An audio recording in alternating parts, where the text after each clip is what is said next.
Is being frugal really effective? My answer will be no.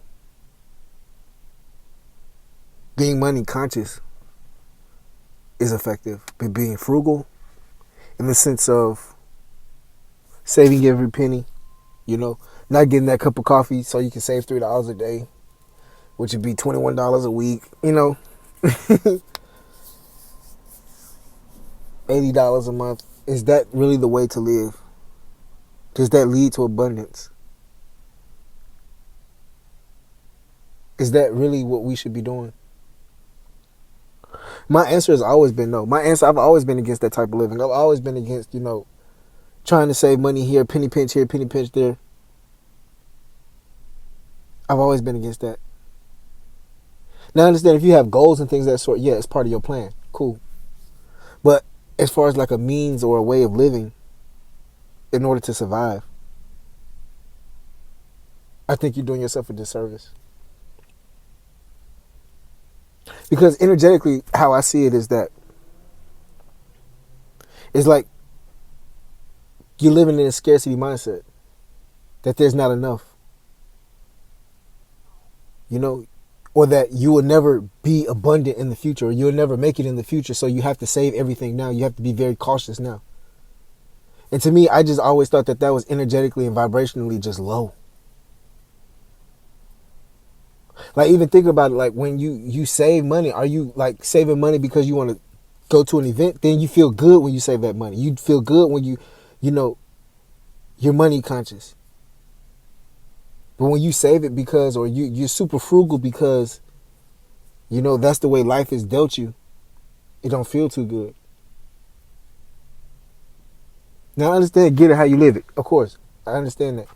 But I'm talking about if, you saving every penny just because, they told us frugality and you should supposed to save and all that. Now, I understand save for a rainy day and all that. Yeah, I understand that. But I'm talking about, always getting the store brand instead of the name brand just because you want to save a couple dollars. Or not really living life, not really experiencing the things of life because you feel like those couple dollars that you're going to save are doing this the cheap way, sneaking food into the movie, all that type of shit,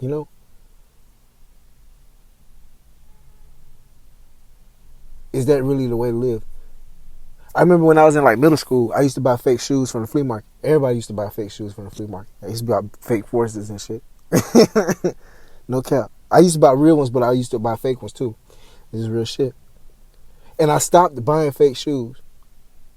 Nobody could tell they was fake, but I stopped buying fakes.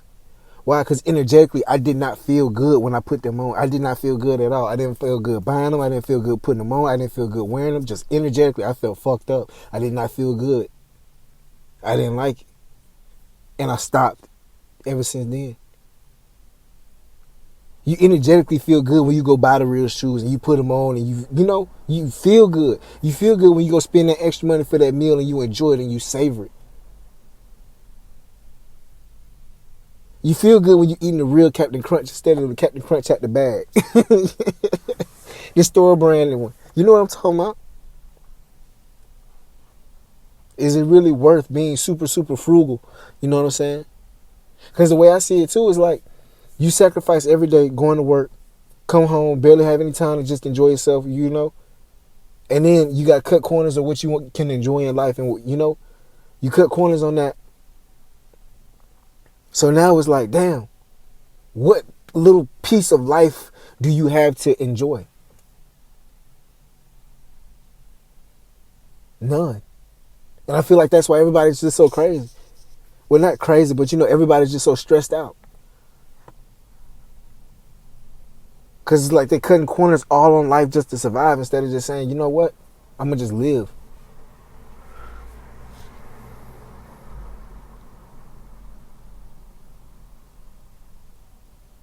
Like, I've really thought about that. Like, I've really been thinking about that. Like, is it really worth being super, super frugal? And then what happens if you get sick? Or what happens if you don't make it? Or what happens, you save money, you save every dollar. And then what happens if all the money burns up in a fire? Excuse me. Then what? It takes me back to this allegory of this story. You know, we've heard before. I'm not sure the original origin of it. Some people say it comes from the Bible. Some people say this is a Greek mythology, whatever the case may be. But they're talking about this guy, and he had 3 servants. And he went away for a while. He gave each servant like 3 talents or 3 coins or something like that. 3 pieces of gold, whatever the case may be. The first one took it, did something with it. The second one took it, did something with it. The third one took it and just buried it. So when the guy came back, the first guy, he was like, yo, you gave me 3, I got you 12. The second one said, you gave me 3, I got you 6. The other one said, you gave me 3. No, excuse me. The first one, the first one who gave him the coins back, he said, good job. For that, I'm giving you a whole lot of something else. I'm giving you a whole lot of money because I can trust you. The second one, he did the same thing because the second one did right with the money. He invested it, brought the bag back and some and said, here you go.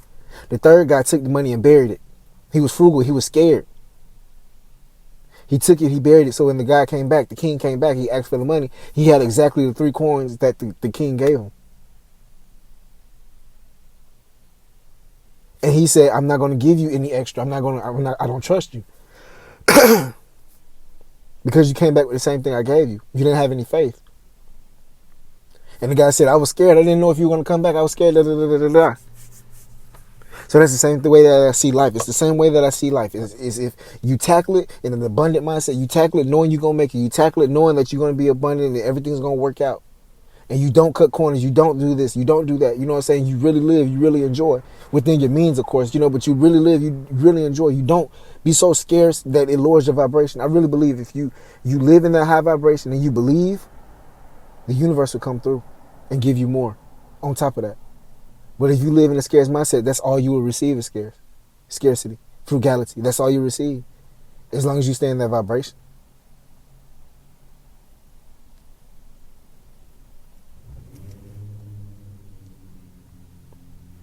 I honestly believe that.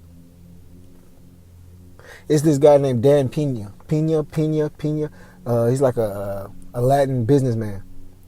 And he was talking about when he was coming up, he forced himself to get a Rolls Royce. Everybody else was getting Chevys and Cadillacs and all that because at the time that was more affordable. He forced himself to get a Rolls Royce because he knew that he would have to grow to be able to afford the car note for that Rolls Royce. He knew who he would have to become in order to get that Rolls Royce. So the universe allowed him and helped him and pushed him even more to accomplish that goal. So now imagine if he just set his sights on the Cadillac or just set his sights on a Honda or set his sights on something basic except the regular. Not saying that's okay. I mean, not saying that that's bad, but I'm just saying in the context of stretching beyond belief. That's what I'm getting at. Of really having belief that you can live abundantly, that you can have it. You just have to trust.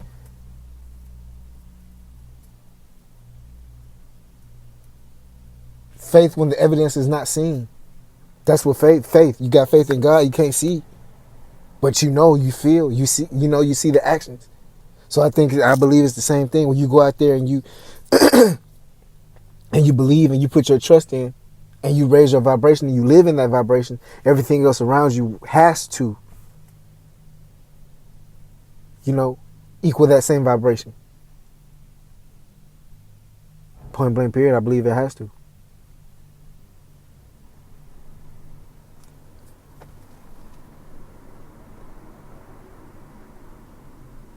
Now, like I said, frugality, when you're being frugal because you want to save for a goal and you're doing this and you're doing that, that also raises your vibration now because you getting closer to your goals. You accomplishing your mission. And plus, when you get that money or you get that said goal achieved, it's going to propel you to something forward. It's going to propel you to do something more. So that's a whole different case. That's a whole different situation. But I'm just saying somebody saving pennies and penny pinching just to save pennies and penny pinch because they believe that's the way to, Nah.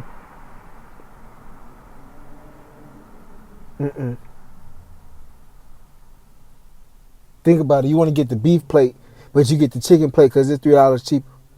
So you don't feel good when you're eating that chicken plate. You done spent the $13 on the chicken plate, and you don't feel so good eating the chicken plate. When you could have spent the $16, the extra $3 on the steak plate or the beef plate. You could have spent the $16 and had a big old smile on your face when you was eating the steak plate. Now your vibrations all upset because you chose the chicken plate because it was $3 cheaper. And in the grand scheme of things, is that $3 really gonna make a difference at the end of the month or at the end of the week? When you start aligning yourself, and the universe might give you a way to start making $15, $20, $30, $40 a day extra. You know what I'm saying? There's certain things like that. When you start living abundantly. I've always had that mindset. Why cut corners or try to save money? Make more money. See what I'm saying? Instead of trying to save more, make more. Hey, hope I can help somebody today. That's just my thoughts. Anyway, I hope everything's good for everybody. 3:09 p.m. Just some random thoughts I had. What's today's date? April 2nd, 2025. I love y'all. Y'all be safe. Love and blessings.